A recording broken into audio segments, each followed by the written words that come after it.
actually, now I'm recording. So I'll say it again. Welcome everybody to week 1 of What's Eating You. I'm so excited to be starting another round. I don't even know how many we've done now. Oh my gosh, it has to be like 14 or something crazy. And so many of you, a few of you here, this is like your 4th or 5th time joining us, and I love that. And I want to tell the newbies right out of the gate that often this is not a one and done type of thing. It's a process. So please feel free to come back and keep coming back. Like, that's why we keep doing it over and over, because it's a work in progress for sure. So I'm recording this first part. I'll always record my part and then stop the recording and open it up for discussion. So I want you guys to know that your discussion piece will not be recorded. So hopefully you'll feel comfortable to participate in that. I'm just going to share my screen, pull up a quick little PowerPoint. And we'll get going. So just a little bit about me for those of you who are new and don't know me. So my name is Shannon, and I've been doing this workshop, like I said, for over a year, and it really started as a passion project for me. So I'm a mental health nurse. That's what I've done for 13 years, straight out of nursing school. I've never done any other type of nursing. And for the last 10 years, I've been an eating disorder nurse. And I am also an Arbonne consultant for the last 8 years. So what I had started to kind of notice a couple of years ago within like my Arbonne community, which I love, were a lot of people doing the 30 Days to Healthy Living program, which is a fabulous fit for a lot of people. But still a lot of like the same talk from people like, oh, I cheated on Sunday, or oh, that's my guilty pleasure. Like comments like that made me think, okay, like it's not, I know that I've known this for a long time, that it's not just people with eating disorders that have those sorts of like shameful or guilty thoughts around food. It's all of us, right, in the general population. And when I heard it in my Arbonne community, I just thought, I can help with this. So I had this kind of intuition or burning desire to do something like this. It took me a little while to jump in and do it, but here we are.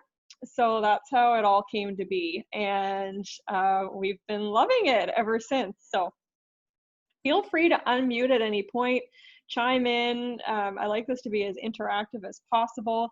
There's also the chat box option where you can type in the chat. Just a few quick guidelines to go over too. Obviously, confidentiality is important. Like, this is kind of a, it's a vulnerable type of topic when we're talking about emotional eating. So we want everybody to feel as comfortable as possible to share and know that what is shared is just going to stay in this group. Active versus passive participation. So really the choice is yours, how much you want to participate. Passive participation would be camera is off, we don't see your face, we don't hear your voice, but you're listening. You're like a fly on the wall, and you're totally welcome to do that. A lot of people, especially the first time through, that's their comfort level. And I just love that you're here, honestly. And then the other end of the spectrum, active participation, are the people, cameras on, hand is up, like unmuting in the chat, and they, they're fully participating in the discussion. And really the choice is yours. Obviously, the more you kind of put yourself out of your comfort zone, the more you're going to get out of anything in life. So I encourage you, if you have a little nudge to communicate in or participate in the discussion, please do. The other thing is we're going to focus on emotions in this workshop, which shouldn't be a total surprise, but I know a lot of you are doing this alongside a nutrition plan of some sort, whether that is the Arbonne 30 days or something else. If you have questions around that program, I just encourage you to ask your direct consultant about what your questions are, rather than in this group, just because I think our time is best spent on the emotional piece. And your consultant can totally answer those for you. Like they're well versed in those types of questions. Showing up for yourself, even when it's hard. So often with things like this, where it's a 4-week program, we can see like lots of people on week 1, and then week 2, it gets a little bit harder to, sit yourself in front of the computer in the evening after a busy day when Netflix is calling. And I totally get it. However, if you can just tell yourself, you know what, I'm just going to sit myself down and I'm going to press the button and that's all I'm going to commit to, I really think like that's half the battle. And I've just heard from so many people over the last year and a half, they're like, oh, I started it, but I didn't stick with it and I wish I had of. So just give yourself that little push to stick with it, even when it's hard. And this goes for, like I said, participating in the discussion if you have that urge as well, rather than telling yourself that it's a stupid question or I'm too nervous to speak up. Like we're always, like all of us were nervous to speak on Zoom until we did, right? And then the no shame zone. So in the time I've been doing this, I've never seen somebody shame another person. That's not my concern. It's more about self-shame.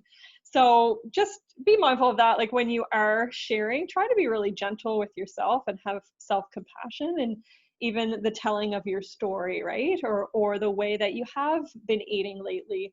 If you can just try to speak about yourself like you would speak about a friend, I think it's just a good practice to get into. So a quick overview of the 4 weeks. So tonight is week 1.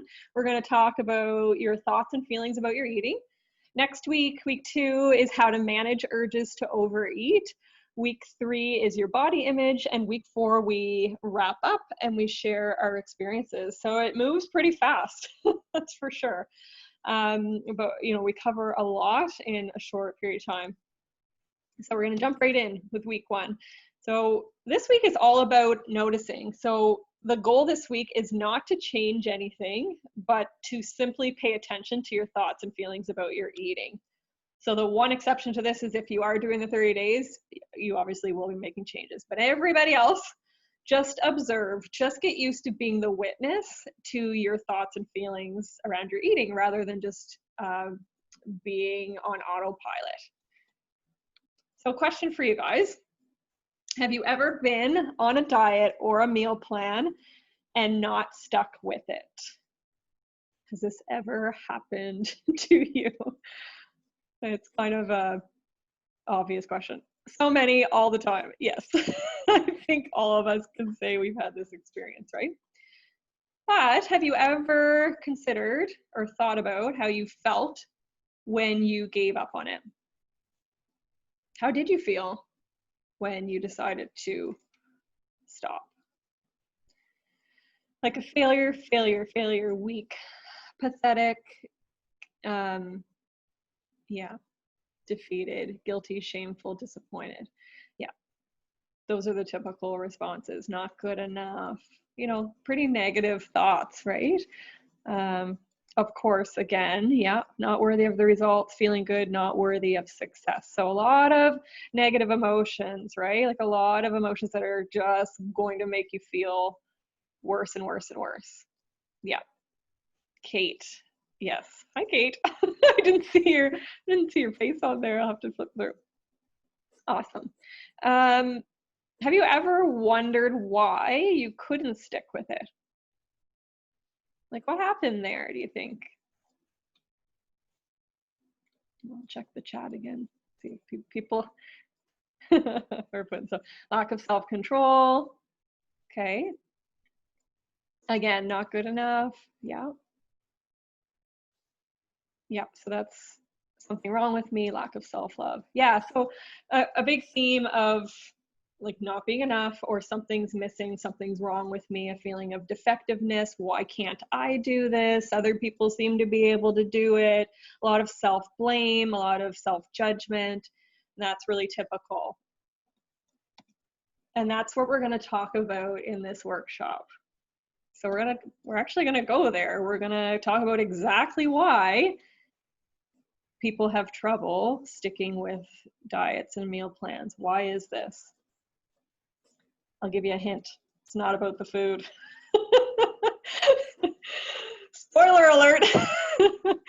So developing this insight is not a little thing. It's absolutely everything. It's really the secret to normalizing your eating habits. And it's also the secret to losing weight and keeping it off. So what's this big secret? For some of you, you've heard it 5 times, so you know. For those of you who haven't heard it, what's your guess? See if anybody can guess what the secret is. Nobody's taking the bait. Okay. Oh, here we go. Maybe. Hi, Rebecca. Hi. Hi. I just thought it'd be easier to unmute. Yes. I think the secret is before we can work on our outsides, we have to work on our insides. And we have to emotionally stabilize ourselves in order to accept change. You are bang on, sister. I love it. I love it. Kate says pain. Kate's been here before. I love it. Thoughts from inner saboteurs. Absolutely, Paige. Absolutely. These are all pieces of the puzzle.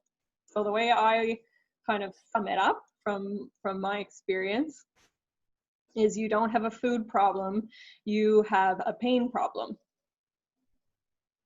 I'm seeing some head nods. I'm talking about emotional pain, okay? And often the food, it's so funny that the food gets blamed. It's like, oh, that diet didn't work for me, or oh, I didn't have the self-control to stick with that type of eating. And we're looking at the food, we're blaming the diet, we're blaming ourselves, but we're not actually looking at the underlying issue, which is the pain, the emotional pain.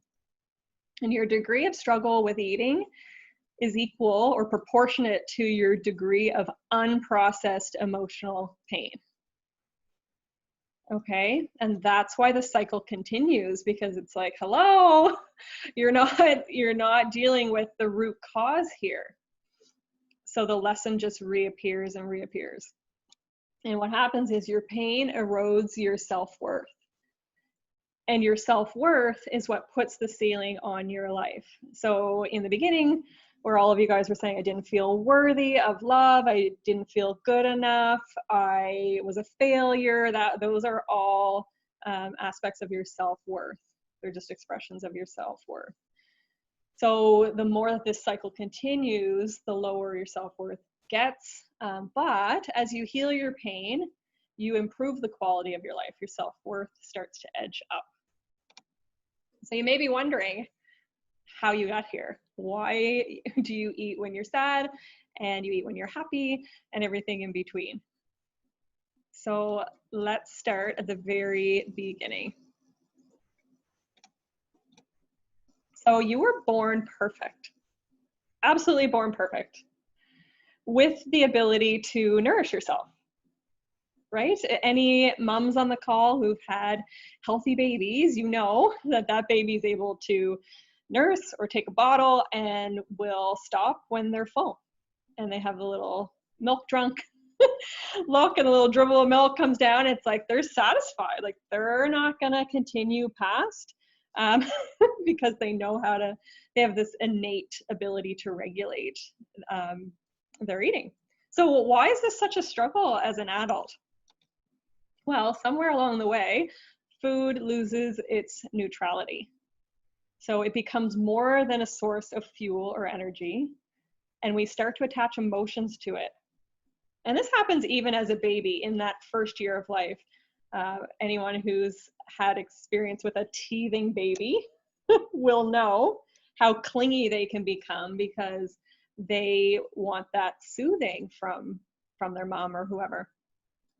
And it makes sense that the more uncomfortable our environment, the more pain we're in, whether it's physical or emotional, the more we're going to use food as comfort. So it starts occasionally as self-soothing, and then we progress to using food daily to numb emotional pain. It just becomes a habit. And food is just one of many options we have for numbing. Can anybody think of any others? What are your go-to numbing strategies? Netflix, yes. Instagram. Sex. Sex, yes.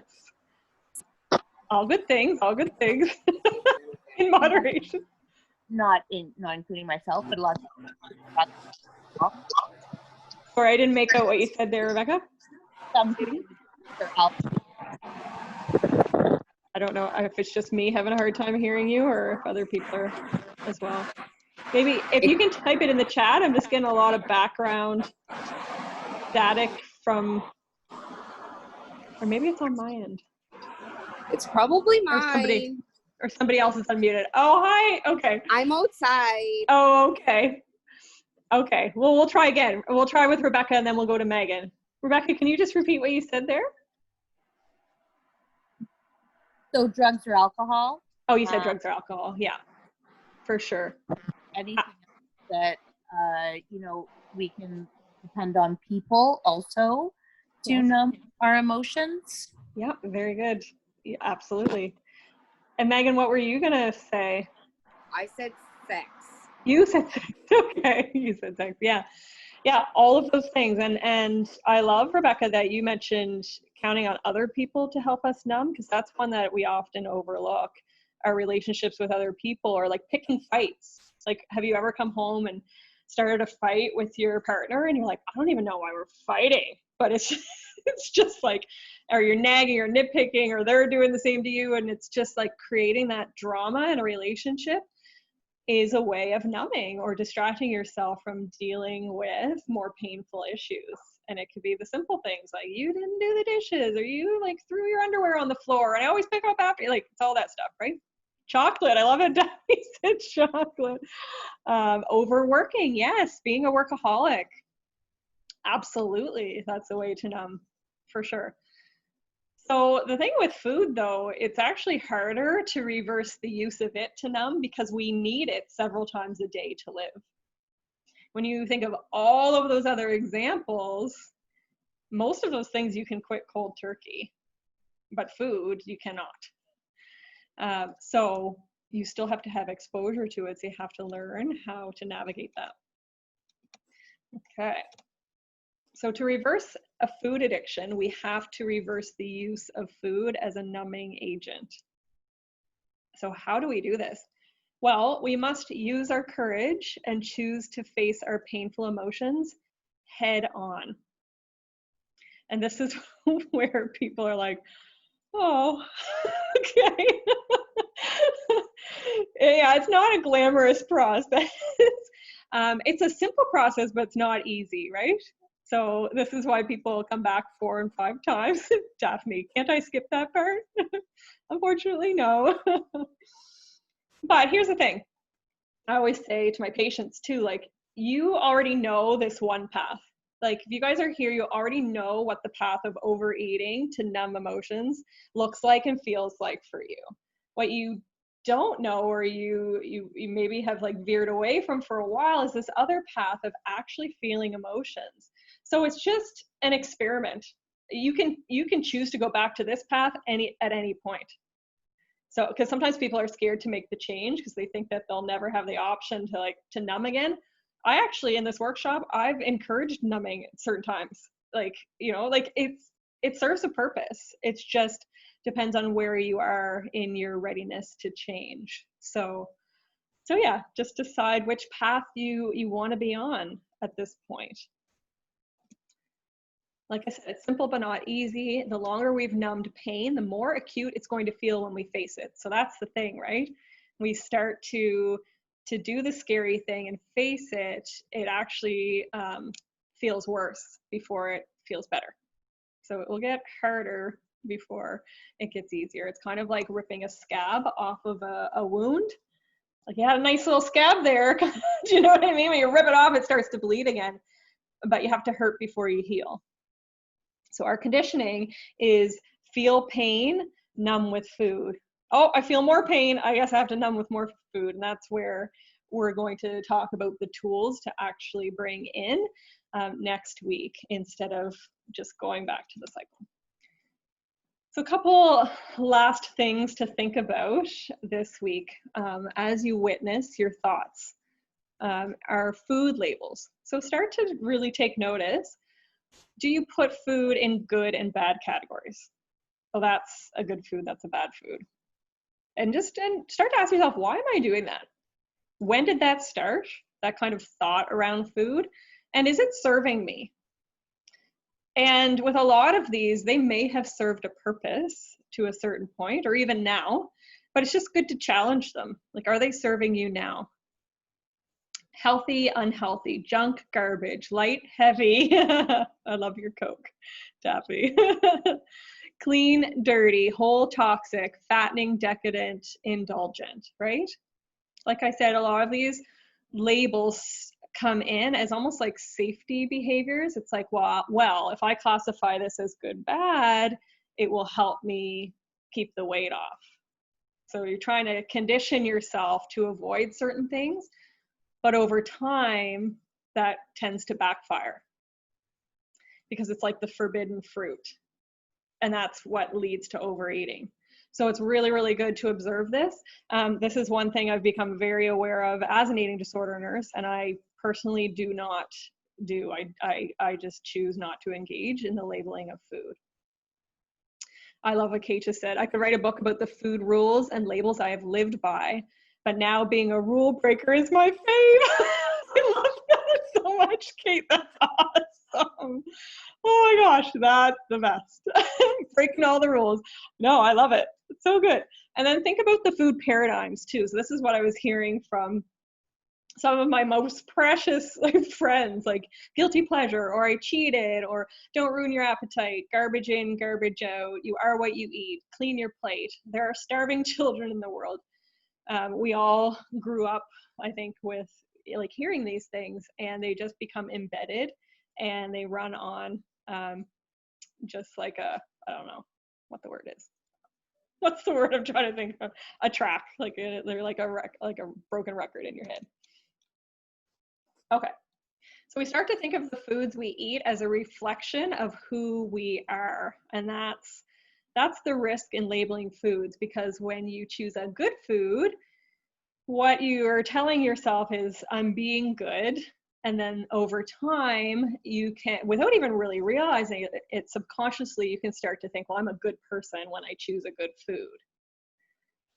And then the converse of that is choose a bad food, I'm being bad, or I'm a bad person, right? So you start to have this shame attached to when you do reach for those foods that you've labeled as bad. And there's a difference between guilt and shame. So guilt is, I did a bad thing. Shame is, I'm a bad person. But the thing about guilt is it can morph into shame over time. And we'll talk more about shame in week 2, but shame is the #1 emotion that drives eating issues, because it makes you want to retreat and withdraw and do things in secret. It's like, I have this dirty little secret, you know, it's like the eating in the car when nobody can see me, or like trying to hide that from people. Yeah, it's a lot of shame attached to that kind of eating. And before we know it, the whole range of human emotions is attached to food. So from that guilt and shame to joy and empowerment too, like food can be very positive as well. We're going to talk about that in a second. So just think over the next week, do you have food rules? Do that reflection like Kate did, like she's really taken an inventory of all of the food rules she used to have. And some of them can be really crazy. It's like, oh, I heard from so-and-so, or I saw this on the cover of a magazine that you should never eat blah, blah, blah. And I just took it on as a rule, and I never really challenged it, right? So just, yeah, start to really just pay attention. So what are your food rules and why do you have them? Yeah, how old is that rule? And is it still serving me? And then the 4 types of eating. So we'll end here, but this is really good to observe too. So, and we all have all of these, like at some point. most of us have all of these. And this week when you're observing, like I said, it's not about changing anything. It's not about judging. So I've had people come back and say, well, I'm doing this much fuel eating and this much fog eating, and there's just judgment there. Try to refrain from the self-judgment. Just observe, okay? No judgment. So fuel eating, can anybody take a guess as to what fuel eating is?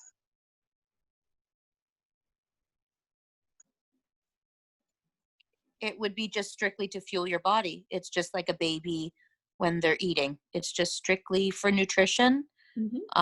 Eating because you're physically hungry or need fuel. Absolutely. Absolutely. Whoops, I flipped this side. Yeah, fuel eating. So it's because your body needs fuel because it's time to eat. And, sometimes we think in terms of this when we have to like write an exam or when we're going to go like play a sport, we're like, okay, like I know I need fuel now. So it's just kind of like there's no real emotion attached to it. It's just I need to get something in my system. So this is usually me in the mornings before I'm running out the door to work. And it's usually like chugging a protein shake because I know I need it for my brain and body to function. But I'm usually rushing around in the mornings too. Joy eating. Can anybody guess what that might be? For me, the joy eating is things like when I would at university, and if I was feeling homesick, I would go buy a loaf of chocolate chip banana bread because it tasted like what mom made. Aww. And it made me happy. Aww, I love that. So yeah, nostalgic eating. So a lot of people have some positive childhood memories attached to food, like if you requested a certain type of food on your birthday, or if you love a certain type of food like Italian, Chinese, Thai, whatever, and you go all of it. I read your lips, Megan. Me too.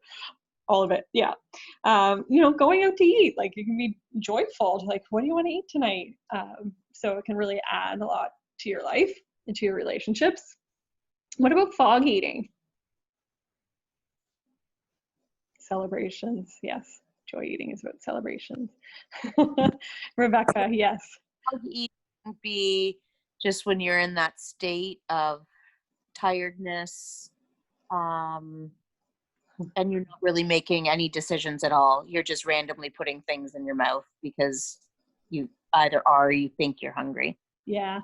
Yeah, so kind of that, mindless eating, like you kind of like, and Rebecca said it in the chat, the other Rebecca said it in the chat as well, just like the perfect example is like, we've all been in front of the TV, like eating a bag of chips or whatever, and we're like, how do we get to the bottom of the bag? Like, it's kind of the equivalent of like driving in your car and you're like, how did I get here?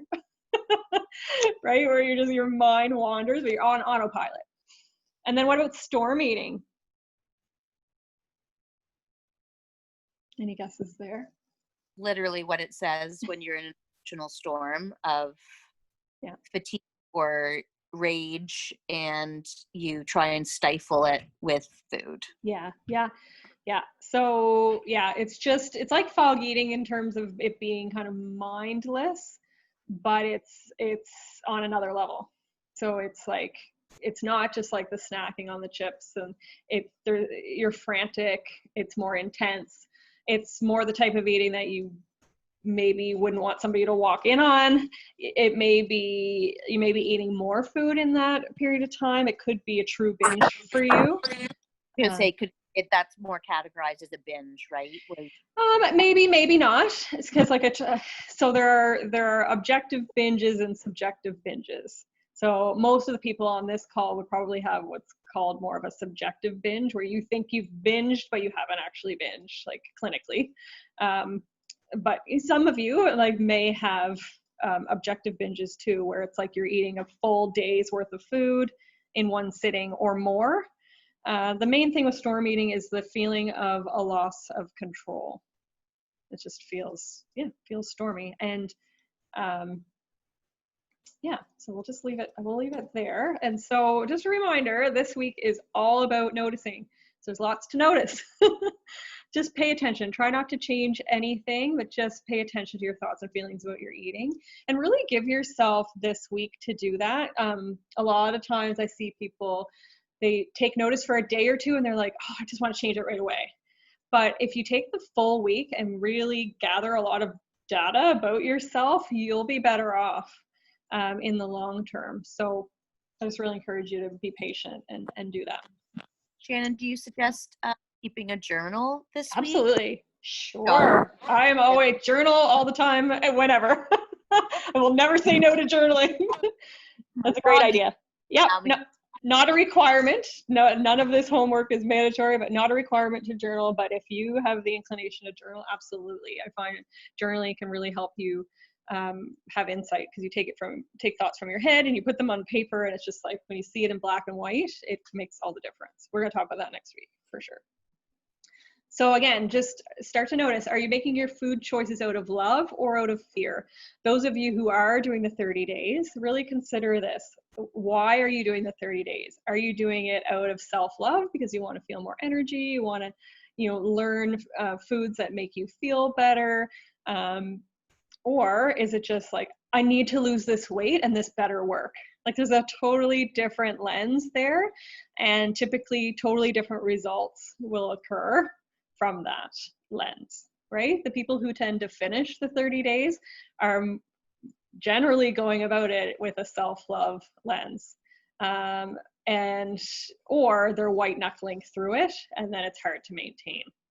So just keep that in mind if you're doing the 30 days. Which of the 4 types of eating are you doing, and how often is what you're gonna observe as well. And then next week, we're going to get into how to manage urges to overeat. So we're getting into the nitty gritty, what to do about this. So that's why I want to spend full week just looking and observing. Okay, I'm going to stop sharing my screen, and I'm going to stop recording, and we're going to have a little chat.